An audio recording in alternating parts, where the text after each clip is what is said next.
Olá, amigos e irmãos, graça e paz do Senhor sobre a vida de cada um de vocês, passando aqui nesta manhã de quinta-feira, 8 de fevereiro de 2024, uma quinta-feira com 24 graus em Ribeirão Preto, uma manhã nublosa, que às vezes aparece o sol, mas a possibilidade de chuva 0%. A umidade relativa do ar está em 85% e nós temos ela com ela aí uma queda acentuada daqui a pouco, porque a temperatura deve subir até os 31 graus. Tivemos 21 graus agora pela manhã, e aqui em Ribeirão Preto, né? E nós estamos com um clima até agradável agora pela manhã, 24, 25 graus, mas você não fique enganado não, porque a temperatura vai subir e a umidade vai cair, e a recomendação continua. Não faça exercício entre 10 e 16 horas, não fique aí andando entre 10 e 16 horas exposto ao sol, mesmo que não tenha sol, cuidado, porque queima a pele realmente, o calor, né? O mormaço. Então, você que está na cadeira de roda também não queira colocar essa situação sobre a vida daqueles que estão cuidando de você, aqueles que são os cuidadores, né? Porque tem muita gente que se vê no direito de pedir para que esses que são cuidadores empurrem ele nesse horário. Ah, não dá, né, pessoal? Vamos manter a consciência aí um pouquinho mais para que possamos viver e ter dias de paz e de alegria nesse tempo. Ontem nós gravamos ali de Patos de Minas. Patos de Minas, e eu quero mandar aqui um abraço para o meu amigo Fabiano, né? Fabiano estava junto comigo, nós fomos ali num lugar onde é um provedor de internet, eu consegui gravar, mas não consegui gravar para poder colocar aqui no YouTube. Então, passei para vocês aí que estão nas unidades hospitalares, mas infelizmente não deu para poder colocar ao vivo aí, para colocar no YouTube depois da gravação, tá bom? Mas o de hoje tem uma palavra que você vai gostar bastante. Veja aí o que está escrito aqui no Evangelho de São João, de Jesus Cristo, segundo escreveu São João, no capítulo 3, versículo 16. É um versículo que todo mundo, crente ou não crente, conhece, sabe, cita de cor e salteado, mas se eu fizer uma pergunta para você, você provavelmente não vai saber responder. Presta atenção. Porque Deus amou o mundo de tal maneira que deu seu Filho unigênito, para que todo aquele que nele crê não pereça, mas tenha a vida eterna. João 3,16. Quem falou isso? Para quem ele falou isso? Porque Deus amou o mundo de tal maneira que deu seu Filho unigênito, para que todo aquele que nele crê não pereça, mas tenha a vida eterna. Você sabe citar isso de cor e salteado, eu sei, e muita gente sabe, está decorado esse versículo aí, né? No capítulo 3 do Evangelho de João, no versículo 16. Quem disse, para quem disse, e você sabe qual era o contexto dessa situação? Não sabe? Então eu vou te mostrar. Veja aqui, ó. Venha comigo aqui e vamos dar uma olhada no que aconteceu. João, no capítulo 3, versículo 16, segundo a versão Almeida, revista e corrigida, tá aqui, ó, revista e corrigida, fala que era uma conversa, tá relatando aqui que era uma conversa, ó, presta atenção aqui, ó. Essa conversa, tá, de Jesus com Nicodemos.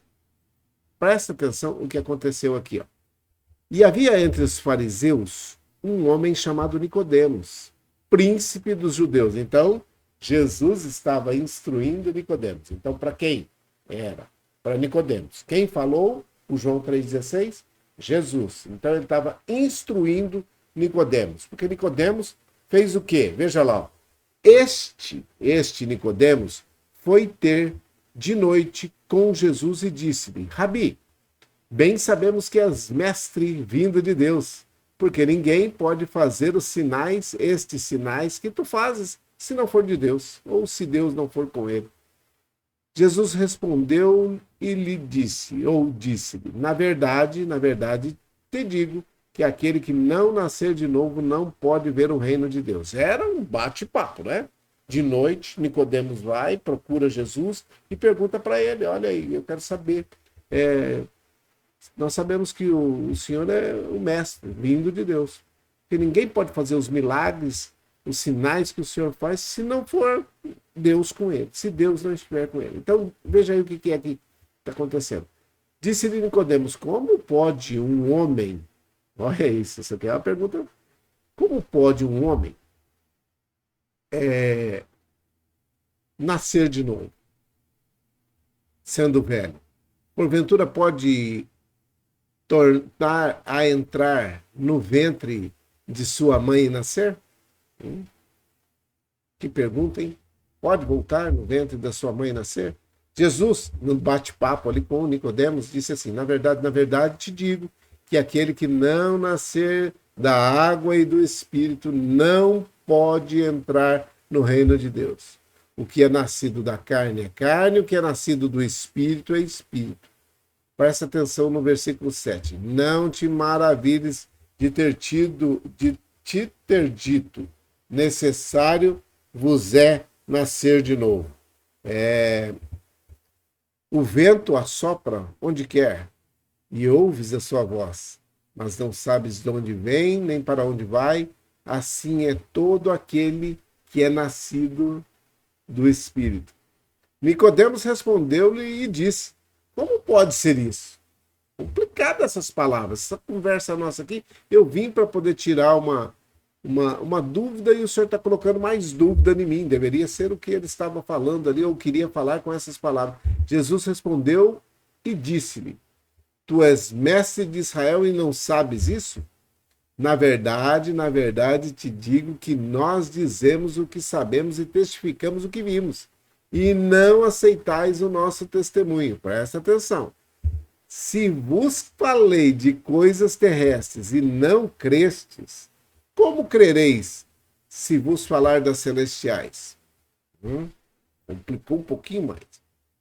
Aí vem o 13. Ora, ninguém subiu ao céu, senão o que desceu do céu, o Filho do Homem, que está no céu. E como Moisés levantou, olha aqui agora o que ele está falando. Como Moisés lá levantou a serpente no deserto, assim importa que o Filho do Homem seja levantado, que seja crucificado, que seja colocado no alto, para que todo aquele que nele crê não pereça, mas tenha vida eterna. Viu onde é que chegou o texto com o contexto? Mas presta atenção que tem mais, vai até o 20. Porque Deus amou o mundo de tal maneira que deu o seu Filho unigênito, para que todo, olha, presta atenção nisso aqui, para que todo aquele que nele crê não pereça, mas tenha vida eterna. Porque Deus enviou o seu Filho ao mundo, não para que condenasse o mundo. Não foi para a condenação do mundo que Jesus veio na Terra, tá? E isso todo mundo fica claro, todos fiquem conscientes de que Jesus não veio para condenar o mundo, mas para que o mundo fosse salvo por ele.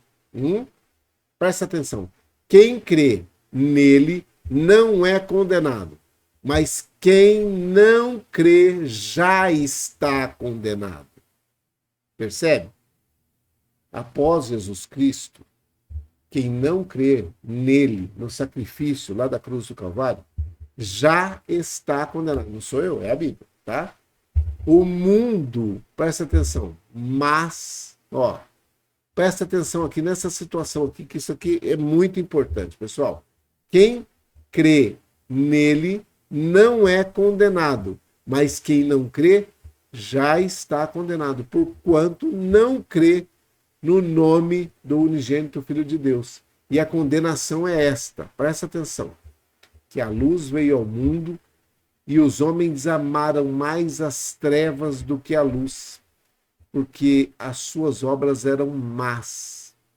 O homem praticando coisa má e aí não quer aceitar a Jesus Cristo, não quer mudar de vida e não quer vir para a luz. Veja o que diz o versículo 20.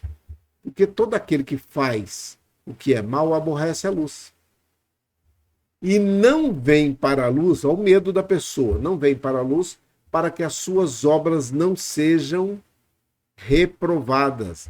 Algumas versões diz reveladas, e aí as pessoas vão ver Percebe o texto e o contexto de onde é? Porque Deus amou o mundo de tal maneira que deu seu Filho unigênito para que todo aquele que nele crê não pereça, mas tenha a vida eterna. É lindo, mas existem algumas situações que você precisa entender. O 17, que é porque Deus enviou o seu Filho ao mundo, não para que condenasse o mundo, mas para que o mundo fosse salvo por ele. O mundo já estava condenado. Mas Deus, na sua infinita misericórdia, resolveu mandar o seu filho morrer por mim e por você. E aí, algumas pessoas falam, então Deus é injusto. Como assim? Como que nós podemos pensar que um Deus que entregou o seu filho, mesmo antes de eu existir, pela minha vida, pelos meus pecados, pela minha situação pecaminosa que existe, e aí agora eu pego e falo, não, mas Deus é injusto, ele vai me lançar no inferno? Não, você já estava indo. Deus está te dando uma oportunidade de sair desse caminho, que é o inferno, para vir para a luz, para ir para o céu, aceitando a Jesus Cristo como o único suficiente Salvador da sua vida. Simples assim. Não tem segredo, preste atenção. O homem nasce e vive indo para o inferno. A caminhada dele do hospital até o cemitério, nesta caminhada, ele pode muito bem aceitar a Jesus Cristo como o único suficiente Salvador da sua vida e ir para o céu. E aí você ganha alguns direitos aqui na terra, serem feitos filhos de Deus. Deu-lhes o poder, é um poder de ser filho de Deus, a partir do momento que você aceita Jesus Cristo como o único suficiente Salvador da sua vida. Percebe? O versículo é lindo, maravilhoso. Amo, gosto de pessoas que sabem ele de cor e salteado, porque Deus amou e citam ele sempre, que ele amou mesmo. Mas Deus amou, mas ele não vai interferir na sua decisão.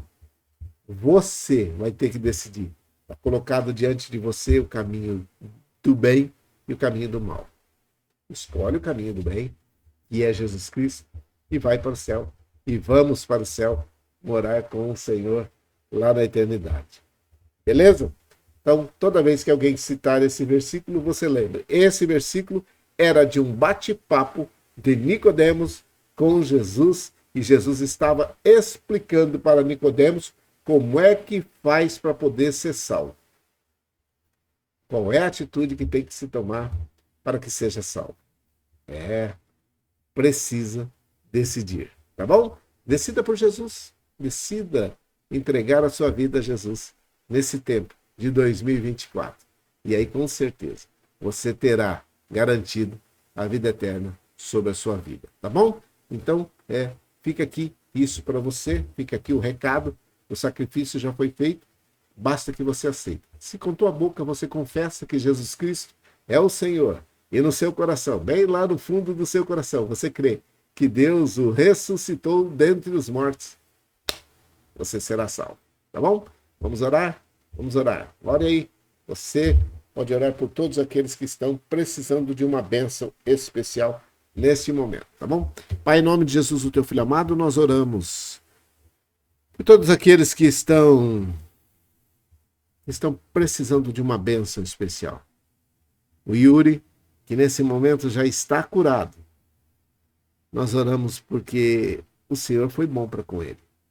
Agradecidos, existe alegria no nosso coração de saber que o Yuri está curado. Muito obrigado por tudo. Oramos pela Célia, para que o Senhor continue fazendo o melhor sobre a vida dela e da sua família, sobre o Ronaldo, Wesley, a Fabiane, a Flaviane, as crianças, que o Senhor continue com suas mãos estendidas sobre a vida dela. Oramos também por todos aqueles que estão encarcerados, por aqueles que estão endividados, aqueles que estão debilitados fisicamente, aqueles que estão nos hospitais, nas creches, nos asilos, nas casas de repouso, aqueles que estão em situação de rua, aqueles que estão com problemas com a droga, em problemas de drogadição, que o Senhor abençoe cada um deles e dê uma oportunidade, providencie uma oportunidade para que cada um deles possam reconhecer que Jesus Cristo é o Senhor e Salvador da vida de cada um de nós e está disponível para todos eles também. Oramos para aqueles que estão desempregados, aqueles que podem, nesse momento, ter um emprego, aqueles que estão empregados pelos empregadores, por todos os idealizadores, aqueles que são realmente empreendedores, que tenham sabedoria suficiente para que possam vender, para que possam negociar, para que possam fazer o ganho da sua família e das famílias que estão agregadas com cada um deles. Oramos, meu Pai, por todos aqueles que estão em situações de guerra, aqueles que estão padecendo algum problema com o clima. O clima na Terra está bagunçado, está tudo muito complicado, mas o Senhor é um Deus que pode colocar as suas mãos e estender o seu braço forte sobre aqueles que estão necessitando. Nós oramos para que todos os espíritos malignos sejam repreendidos em nome de Jesus. Oramos pela avó Hilda, oramos pela dona Tereza, pela Luzinete, oramos pelo Geninho, pela Selminha, oramos por todos aqueles que estão, nesse momento, precisando de uma bênção especial. Se esse é você, que a bênção do Senhor repouse sobre a sua vida nesse momento. Que você possa reconhecer Jesus Cristo como o único e suficiente Salvador da sua vida e ter, nesse tempo de 2024 ainda, uma bênção especial sobre a sua vida. Se for a cura, se for um emprego, se for o restabelecimento de relacionamentos, que Deus abençoe a sua vida neste dia, nesse momento, que esta quinta-feira seja uma bênção na sua vida. Nós agradecemos a Deus por cada coisa que Ele tem feito nas nossas vidas e por ter nos trazido até aqui, no dia 8 de fevereiro de 2024. É a minha oração, é a nossa oração. Um perdão dos nossos pecados. Em nome de Jesus, o teu Filho amado. Amém e amém. Que o Senhor te abençoe e te guarde. Que o Senhor faça resplandecer o seu rosto sobre ti e tenha misericórdia de ti. Que o Senhor sobre ti levante o seu rosto, te dê a paz. Um grande abraço. Que Deus te abençoe. Uma quinta-feira abençoada a todos vocês. Fiquem em paz, fiquem com Deus. E daqui a pouco a gente volta para poder falar com cada um de vocês. Um grande abraço. Deus abençoe.